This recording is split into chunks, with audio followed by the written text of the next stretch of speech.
पुढची बातमी गाझामधून। एकीकडे हमास इस्रायल युद्ध थांबत नाही तर दुसरीकडे गाझामधील पॅलेस्टिनींची उपासमारही थांबत नाही। असं नेमकं का घडतंय पाहूया एक रिपोर्ट।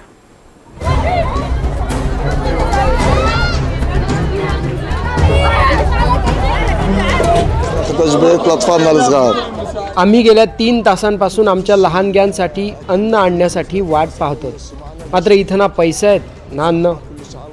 अहो पाणी नाही इथं। आम्ही आमच्या मुलांचं पोट भरण्यासाठी मैलोन मैल पायपीट करतो। माझं घर उद्ध्वस्त झालं, माझा लहान मुलगा शहीद झाला, तो रमदानच्या महिन्यात गेल्या वर्षी भुकेमुळे वारला। माझं दुसरं मूल आजारी आहे, तेही भुकेनं दगावेल अशी भीती वाटते मला। तो तर आता काही खात नाही की काही पीत नाही। माझ्याकडे ना पीठ आहे ना अन्न। चॅरिटी किचनमध्ये जे काही मिळतं ते मी माझ्या मुलांसाठी आणते। आम्ही आता दुष्काळातच जगतोय आणि स्थिती अत्यंत गंभीर झाली आहे। आम्हाला अन्नाचा एकही घास मिळत नाही। इथं तर पीठही नाही, किमती तर विचारूच नका, गगनाला भिडल्यात। आता तर विकत घेण्यासाठी वस्तूही शिल्लक नाहीत। आम्ही खरंच दुष्काळात जगतो। आम्ही चॅरिटी किचन कधी सुरू होतं याची वाट पाहतोय, मात्र तेही फार कमी अन्न देतात, ते पुरेसे नसतं।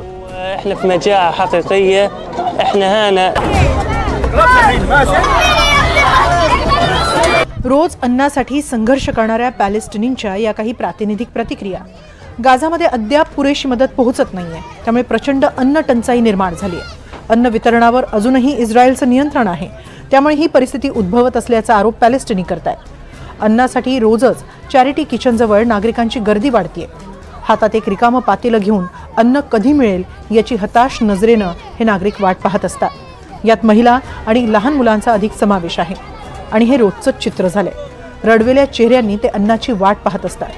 बरं, अन्न संपूर्ण कुटुंबासाठी पुरेल याचीही काही शाश्वती नसते। सध्या गाझामध्ये आंतरराष्ट्रीय मदत सुरू करण्यात आली आहे, हवाई मदतही सुरू करण्यात आली आहे, मात्र ती पुरेशी नाही। शिवाय जी काही मदत गाझापर्यंत पोहोचतेय त्याचं नियोजनही व्यवस्थित होत नसल्यानं प्रत्येकापर्यंत अन्न पोहोचतच नाही।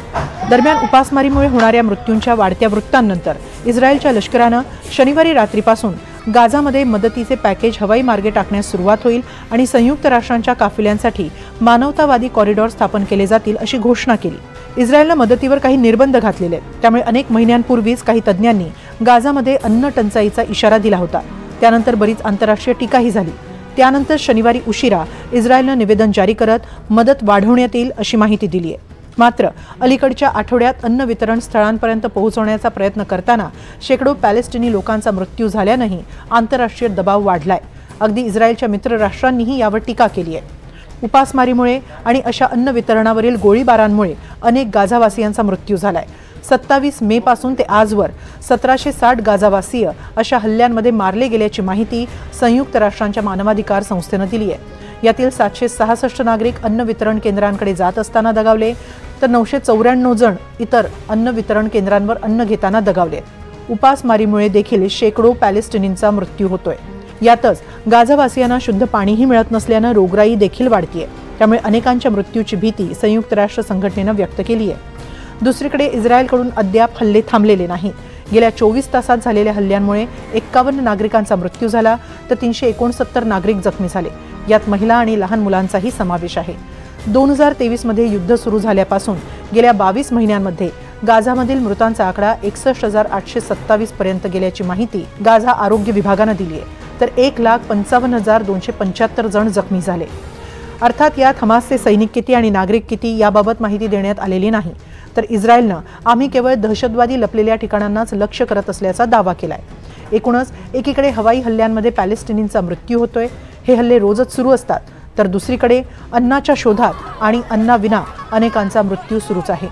संयुक्त राष्ट्रांनीही या परिस्थितीवर चिंता व्यक्त केली आहे, मात्र अद्याप हमास इस्रायल युद्ध थांबण्याच्या दिशेनं फार मोठी हालचाल दिसत नसल्यानं सर्वसामान्य पॅलेस्टिनींचे हाल नेमके कधी थांबणार हे अनिश्चितच आहे।